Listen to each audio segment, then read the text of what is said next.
The NASCAR Nationwide Series at Nashville presented by Shell. Jason Ratcliffe, Kyle Busch's crew chief, looking at the tires after both the Gibbs cars had trouble on the right rear on the pit stop. Andy from the booth is watching this along with me. And Andy, a lot of teams last week in the Cup race at Texas talking about problems gluing the lugs on the tires, and also a lot of the tire changers talking about a change in NASCAR rules affecting how they change the tires. Yeah, they have done that, and you see both Gibbs cars having problems. It makes me wonder if they're using the same kind of glue, maybe trying something different, Alan, to try to make that better, and maybe went the wrong way. Well, let's reset it for you as we go back to green flag racing. It is now Carl Edwards in front of Joey Logano, Kelly Byers, Brad Keselowski, Kyle Busch drops to 5th. Jason Allgaier is in 6th. Should tell you that David Reagan got a speeding penalty on pit road, so a bad break for the 6 car.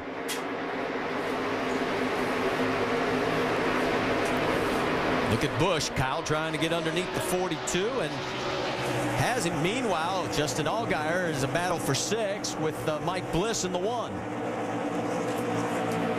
Oh, whoa. Mike Bliss slips big time right there. What was called? That could have taken a couple cars with him. Like both guys did a good job right there. I mean, Mike Bliss did a good job to save his car, and Justin Allgaier also, just to give him enough room not to get crashed. And here comes Michael Waltrip in the 99 trying to follow Jason Leffler in the Great Clips 38 Toyota, and they try and take advantage on the high side. Okay, that position right there early in a run, when you're locked on the bottom of the racetrack and your right side of your car's jammed up against the other guy, it makes you so loose. It's unreal, and that's what happened to Bliss. A lot of great action here early in the race as we're only working lap 38, and we're seeing a lot of guys trying to fight for positions as if we're in the last 38. Now it seems to settle down a little bit in that group as everybody gets back into single file. There you saw the leaders coming through. And then here's a big group, and take a look at the 16, the city car. That is Stenhouse, and he has moved himself up from 42nd, 43rd actually, up to 16th now. So far, so good. In fact, he's just taken over another spot. He's got 15th. So the youngster doing a great job after having to start at the rear of the field. And we got racing everywhere. The 66 of Stephen Wallace, and again the high side works as he gets and takes a spot away from the 27. And boy, look at Stenhouse. He's saying, I'm not waiting, son. Patience, patience. Yeah. Don't want to tear this thing up now. He's trying to show off for those owners, so it's not about that. I mean, he went to the back. He hates being in the back after he qualified so good. He is driving that thing to the front. Pretty impressive day out of this kid so far. Shannon, you've got more? That car started off tight for Ricky Stenhouse. They did make some adjustments on that last pit stop. You guys, look at him on the track. He looks like a veteran. When you talk to him in person, that's also how he seems. He's very calm. Now, he did drive for Tony Stewart in the Sprint Cup in the Sprint Series last year. He says that Tony is one of his mentors. He turns to him for advice all the time. Guys?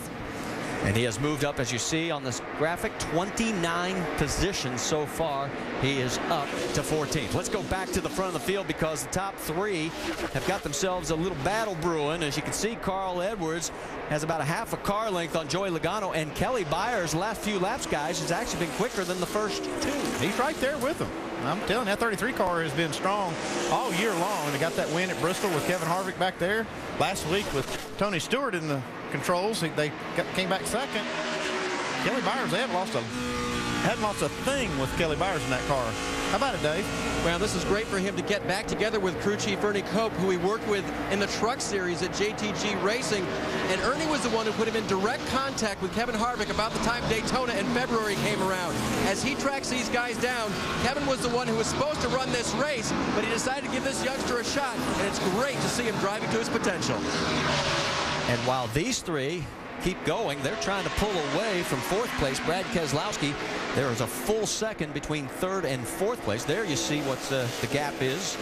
Back to 4th, and in 5th place is Kyle Busch, and then there's a huge gap back to 6th.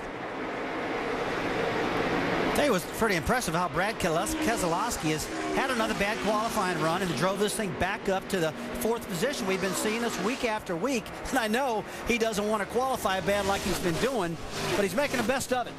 Hey, Jamie, we were talking about the lug nut situation on the 18 and the 20 car. Have you been able to confirm anything? Yes, they were having problems with the glue. This is the glue that they use, but the team told me this is what everybody uses. Basically, it's used to glue the lug nut on right here. Today, they said for some reason they're having problems. The lug nut popped off on that last stop and cost them a lot of time, guys. That could be something to watch. Remember, it was really cold here this morning. That could have something to do with it. Yeah, that's a good point, Jamie. The weather is a factor in that glue curing time, and if you don't adjust properly for that, you can actually get the glue either too hard or too soft and make those lug nuts fall off. So I think that is the thing. I think the weather's kind of throwing them a curve. Andy, it seems like every single time we have cold weather or rain or something like that, we always hear about these lug nut problems. Let's go back on board with Carl Edwards because he's got a mirror full of the 20 GameStop Camry of Joey Logano, as Joey is all over him trying to pressure. And Joey's got a mirror full of that 33 car, Kelly Byers, too. So this is a three-way battle for the lead. Right now, this is some great racing early here at Nashville. And remember that we've got quite a number of drivers. In fact, over half the field has never won in the Nationwide Series, and this place is known for first-time winners. Hey, what if the pit crew for Kelly Byers can give him good pit stops and keep him up there all day long? This guy's got an opportunity. We've been talking about it all week long about how this is great for first-time winners.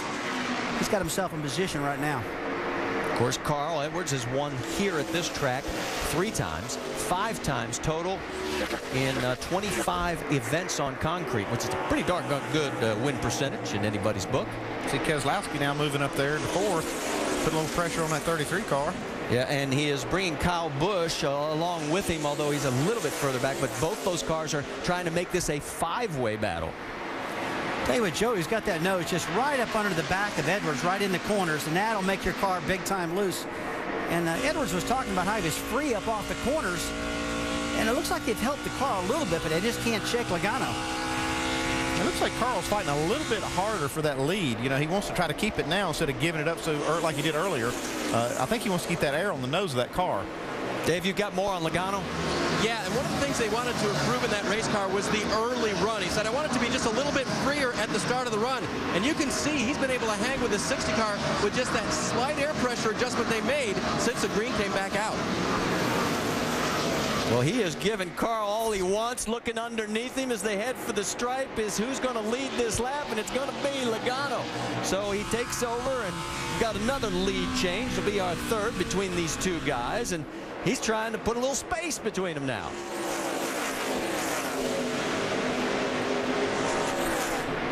There is the top 5 all in the same shot here at Nashville. And of course, what are they racing for?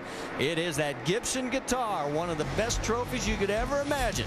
Because not only does it look good, you can actually play it if you know how.